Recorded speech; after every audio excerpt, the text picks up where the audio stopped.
اشتركوا في برنامج العالم، ما تنسوش تعملوا اشتراك ولايك وتفعلوا الجرس ليصلكم كل جديد. فيديو النهارده عن الهجاص رضا عبد العال. قلت لكم ده واحد بيهجص على الناس، واحد بيكره النادي الاهلي وبيحكي اتجاه النادي الاهلي وبيقول كلام بشع للغايه، بشع للغايه اتجاه النادي الاهلي وافتراء على النادي الاهلي وكلام مش موجود اصلا وكلام غير محترم بالمره.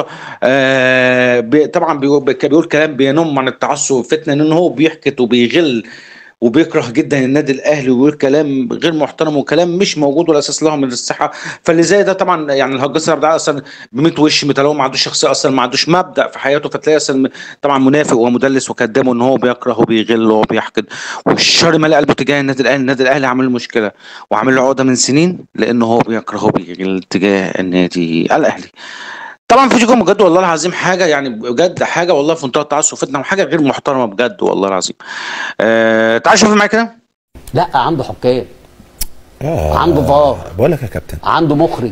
الفار والمخرج والحكم والله العظيم ما بيقربوش الا من النادي الاهلي فقط لا غير. والله يا جاس مش عارف، الاهلي عامل لك وجع جامد، الاهلي عامل لك وجع جامد قوي وعامل لك مشكله في دماغك بجد، وعامل لك مرض وتعب نفسي بجد، يعني عمل لك مرض في دماغك الاهلي بجد، عامل لك مرض في دماغك لما يطلع يعني طلع يقول عنده حكام وعنده اخراج وعنده فار. هو ده يعني هو دي كوره؟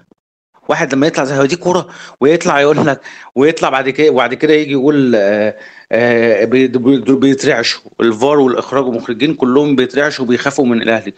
لا، لو انت بتتكلم على بيخافوا وبيترعشوا، لا بيترعشوا وبيخافوا من الزمالك مش من الاهلي. يعني هو بس بيتكلم على مزاجه، لان هو واحد بيكره النادي الاهلي. قلت لكم يا جماعه، واحد صاحب لقطه، واحد بتاع ترند وبتاع لقطه، بيحب الحاجات دي قوي وعاشق للحاجات دي اللي هو بتاع لقطه وبتاع ترندات، واللي زي ده بيقول كلام غير محترم بالمره بجد، كلام غير محترم وبيعمل تعصب وفتنه من الدرجه الاولى. فطبعا حسن هجاص عبد العزيز، يعني هجاص عبد العزيز يعني هو كاره للنادي الاهلي وحاقد على النادي الاهلي. رضا عبد العال، اعرف حجمك قبل ما تتكلم عن النادي الاهلي. استنوني في حلقه بكره من برنامج العالمي. السلام عليكم.